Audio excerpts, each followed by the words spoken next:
Good morning. On July 1st, 2018, Sports Limited issued 10,000 12% debentures of rupees 10 each at 95%. Repayable on 30th June 2028 at par. ഇവിടെ ശ്രദ്ധിക്കേണ്ടത് എന്താണെന്നറിയോ, debentures issued at discount repayable at par ആണ്. ആ സമയത്ത് journal entry എന്ത് വരണം എന്നുള്ളത് ശ്രദ്ധിച്ചുകൂടാ. ₹6 per debenture was payable on application and the balance on allotment. അപ്പോൾ 10 രൂപേൻ്റെ സാധനമാണ്, ആപ്ലിക്കേഷൻ 6 രൂപയും 4 രൂപയായിരിക്കും allotment money. Okay. Interest was payable on the full nominal amount as from 1st September 2018. അപ്പം 1st September 2018 മുതൽ എന്ത് കൊടുക്കുന്നുണ്ട്? ഇൻട്രസ്റ്റ് കൊടുക്കുന്നുണ്ട്. ഓക്കെ. ആപ്ലിക്കേഷൻസ് വേർ ഇവിടെ ശ്രദ്ധിച്ചാൽ മതി, ക്വാർട്ടർലിയാണ് ഇൻട്രസ്റ്റ് പേയ്മെൻറ്റ് വരുന്നത്. കാരണം 30th എന്ന ഇഷ്യൂ ചെയ്തിരിക്കുന്നത് ജൂലൈ 1st 30th ഇൻട്രസ്റ്റ് കൊടുക്കുന്നുണ്ടെങ്കിൽ ഹാഫ് ഇയർലി ഇൻട്രസ്റ്റ് ആണ്. Applications were received for 15,000 debentures. 10,000 ഇഷ്യൂ ചെയ്തിട്ട് 15,000 ഡിബെഞ്ചേഴ്സിൻ്റെ ആപ്ലിക്കേഷൻസ് കിട്ടിയിട്ടുണ്ട്. All allotments were made proportionately, over subscriptions being applied to the balance due on allotment which took on August 31st, 2018. All sums due on allotment were received by September 14th, 2018. Assuming that the discount is to be written off evenly over the whole period. You are required to draft journal entries. എന്തിനൊക്കെ വേണ്ടിയിട്ടാണ്? For the issue of debentures and the charges to statement of profit and loss account for the year ended 30th June 2019. അപ്പം ഇവിടെ 2 പ്രാവശ്യമായിട്ടാണ് amount കിട്ടുന്നത്, അതുകൊണ്ട് ശ്രദ്ധിക്കണം.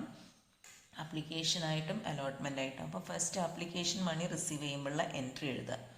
Bank account at to debenture application account. Application money എന്ന് പറയുന്നത് 6 per debenture ആണ്. അപ്പോൾ എത്ര ആപ്ലിക്കേഷൻസ് കിട്ടിയിരിക്കുന്നത്? 15,000 അല്ലേ. 10,000 ഇഷ്യൂ ചെയ്തതാണെങ്കിൽ കൂടി 15,000ൻ്റെ ആപ്ലിക്കേഷൻ മണി കിട്ടിയിട്ടുണ്ട്. അപ്പോൾ bank account at to debenture application എത്രയാണ് വരിക? 90,000. Application money received on 15,000 debentures എഴുതുക. ഇതിൽ നമ്മൾ 10,000 ഇഷ്യൂ ചെയ്തിട്ടുള്ളൂ. ആ മണി ഡിബഞ്ചർ അക്കൗണ്ടിലേക്ക് ട്രാൻസ്ഫർ ചെയ്യുക, ബാക്കി അലോട്ട്മെൻറ്റിലേക്ക് അഡ്ജസ്റ്റ് ചെയ്യാനാണ് പറയുന്നത്. അപ്പോൾ debenture application account at 90,000 to debentures account എന്ന് പറഞ്ഞിട്ട് നമ്മൾ എത്രയേ ചെയ്യുള്ളൂ? 10,000 into 6. 10,000 ഡിബഞ്ചേഴ്സ് ആണ് ഇഷ്യൂ ചെയ്തിരിക്കുന്നത്. സോ 60,000 ഇസ് ട്രാൻസ്ഫർ ടു എവിടെയോ debentures account and the balance amount 30 അല്ലേ വരിക. ആ 30,000 rupees is transfer to share allotment. അവിടെ ഒരു സെൻറ്റൻസ് അങ്ങനെ പറഞ്ഞിട്ടുണ്ട്, എക്സസ് ആപ്ലിക്കേഷൻ മണി റീഫണ്ട് ചെയ്യല്ല ചെയ്യുന്നത്, at is adjusted towards allotment money എന്ന് പറഞ്ഞിട്ടുണ്ട്. That is why that amount, the excess amount is transfer to allotment account. Okay. അല്ലെങ്കിൽ ടു ബാങ്ക് എന്ന് പറഞ്ഞിട്ട് ഇനി എഴുതേണ്ടത് റീഫണ്ട് ചെയ്യുകയാണെങ്കിൽ. ഇനി ഓഗസ്റ്റ് 31st അലോട്ട്മെൻറ്റ് മണി ഡ്യൂ ആവുന്ന സമയത്തുള്ള എൻട്രി എഴുതുക, റിസീവ് ചെയ്യുമ്പോഴുള്ള എൻട്രി എഴുതുക. അപ്പോൾ അലോട്ട്മെൻറ്റ് മണി എന്ന് പറയുന്നത് ഇവിടെ ഏതിനാണ് ഇഷ്യൂ ചെയ്യുന്നത്? ഡിസ്കൗണ്ടിനാണ്. അപ്പം യൂഷ്വലി ഓൾ ഡിസ്കൗണ്ട്സ് അല്ലെ പ്രീമിയത്തിനാണെങ്കിൽ ആ പ്രീമിയമൊക്കെ ഒന്നും പറയുന്നില്ലെങ്കിൽ it is adjusted along with allotment money. അപ്പം ഡിസ്കൗണ്ടിന് ഇഷ്യൂ ചെയ്യുന്ന എൻട്രി എഴുതുക. അപ്പോൾ ഡിബഞ്ചർ അലോട്ട്മെൻറ്റ് അക്കൗണ്ട് അറ്റ് ബാക്കി ഇത്രയും 4 രൂപയല്ലേ കിട്ടാനുള്ളത്? Debenture discount on issue of debentures account at to debentures account. അതായത് 5% എന്ന് പറയുമ്പോൾ 10 rupees ആയിരുന്നു. 10 rupeesൻ്റെ 5% ആണ് ഡിസ്കൗണ്ട് വരുന്നത് അല്ലേ. അപ്പോൾ 0.5 ആണ് ഡിസ്കൗണ്ട് എന്ന് പറയുന്നത്. അപ്പോൾ 0.5 into 10,000 അതാണ് ഡിസ്കൗണ്ട് വരിക. ബാക്കി വരുന്ന 4 രൂപയിൽ 4 രൂപ വെച്ചിട്ട് ശരിക്കും 40,000 ആണ് ടോട്ടൽ അലോട്ട്മെൻറ്റ് മണി എന്ന് പറയുന്നത്. 0.5 ഡിസ്കൗണ്ട്, ബാക്കി 35,000 ആണ് ഡിബഞ്ചർ അലോട്ട്മെൻറ്റ് അക്കൗണ്ട് എന്ന് പറഞ്ഞ് എഴുതേണ്ടത്. ഓക്കെ. ഈ റിസീവ് ചെയ്യുമ്പോൾ ഉള്ളത് ശ്രദ്ധിക്കണേ. Bank account at to debenture allotment എന്നാണ് എൻട്രി വരിക. എത്രയാണ് കിട്ടുക? 35,000 ആണ് ഡിബഞ്ചർ അലോട്ട്മെന്റ് മണി ഡ്യൂ ആയിട്ടുള്ളത്. അതിൽ ഓൾറെഡി നമുക്ക് എത്ര നമ്മൾ അഡ്ജസ്റ്റ് ചെയ്തിട്ടുണ്ട്? ആപ്ലിക്കേഷൻ മണി എക്സസ് കിട്ടിയിരുന്ന 30,000 rupees it is already adjusted. ഇനി നമുക്ക് കിട്ടാനുള്ളത് എത്ര മാത്രമേ ഉള്ളൂ? 5,000. മനസ്സിലായല്ലോ? അപ്പോൾ ബാങ്ക് അക്കൗണ്ട് ഡെറ്റ് to debenture allotment 5,000 rupees only. Narration എഴുതുമ്പോൾ ശ്രദ്ധിക്കണം, എമൗണ്ട് റിസീവ്ഡ്, അതായത് അലോട്ട്മെന്റ് മണി റിസീവ്ഡ് എന്ന് എഴുതിയാലും മതി. അതിൽ 30,000 already received, the balance allotment money received എന്ന് പറഞ്ഞിട്ട് നരേഷൻ കൊടുക്കുക. ഇനി നമ്മളടുത്ത് ഇത്ര മതി ശരിക്കും ജേണൽ എൻട്രി. പക്ഷേ ഇതിൽ ഇനി നമ്മളോട് ഏത് പറഞ്ഞിട്ടുണ്ട്? പ്രോഫിറ്റ് ആൻഡ് ലോസ് അക്കൗണ്ടിൻ്റെ ട്രീറ്റ്മെൻറ്റ് കാണിക്കാൻ പറയണം. അപ്പോൾ നമുക്ക് പ്രോഫിറ്റ് ആൻഡ് ലോസ് അക്കൗണ്ടിലേക്ക് 2 എണ്ണം കാണിക്കാനുള്ളത്. ഒന്ന് ഡിസ്കൗണ്ട് ട്രാൻസ്ഫർ ചെയ്യണം, അതേപോലെ ഇൻട്രസ്റ്റ് ഓൺ ഡിബഞ്ചേഴ്സും. ഇൻട്രസ്റ്റ് 30th ഡ്യൂ ആകുന്നതെന്ന് പറയുന്നുണ്ട് സെപ്റ്റംബറിൽ. അപ്പോൾ profit and loss account debtor to discount on debentures 500 അല്ലേ വരുന്നത്? ഡിസ്കൗണ്ട് എന്ന് പറഞ്ഞ് വരും എങ്ങനെയാണ്? 500 പാർട്ട് 10 years ആണ് ഡിബഞ്ചർ റിഡംഷൻ പീരീഡ് എന്ന് പറയുന്നത്. അപ്പം ഈ ടോട്ടൽ ഡിസ്കൗണ്ട് എന്ന് പറയുന്നത് 5,000 ആയിരുന്നു.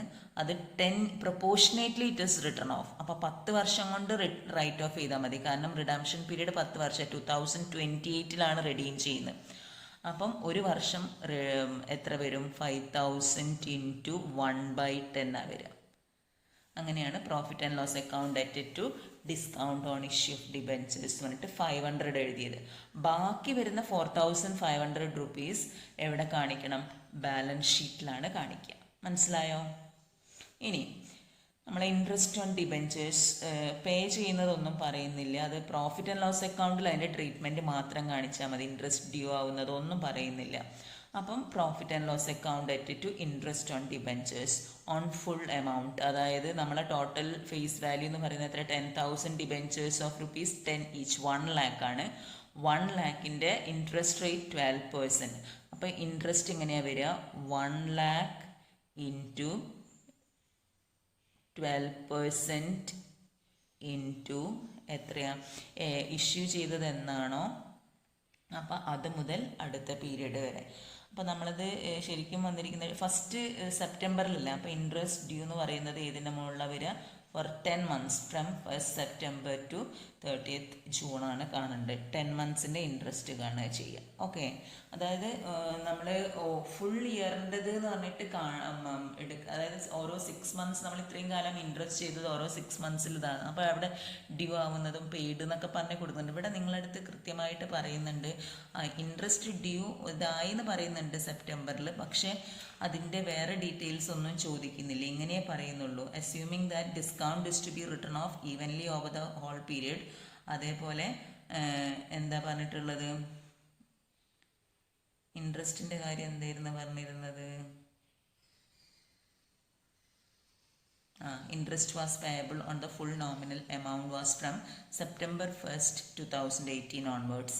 അന്ന് മുതൽക്ക് നട്ടോ പറയുന്നത് September 1st September 2018 1st September 2018 മുതൽക്കുള്ള interest ആണ്. അപ്പോൾ 1st September മുതൽ അടുത്ത ജൂൺ വരെ ഉള്ളതാണ് നോക്കുക. ഓക്കെ, അപ്പോൾ 10 months ഇൻട്രസ്റ്റ് കാൽക്കുലേറ്റ് ചെയ്യുക. അത് നമ്മൾ പ്രോഫിറ്റ് ആൻഡ് ലോസ് അക്കൗണ്ടിലേക്ക് റൈറ്റ് ഓഫ് ചെയ്യുന്നു. പ്രോഫിറ്റ് ആൻഡ് ലോസ് അക്കൗണ്ട് ഡെറ്റ് ടു ഡിബഞ്ചേഴ്സ് അക്കൗണ്ട്. അല്ലാതെ ഇൻട്രസ്റ്റിനുള്ള ജേണൽ എൻട്രി ഒന്നും നിങ്ങളോട് ചോദിച്ചിട്ടില്ല. Okay, thank U.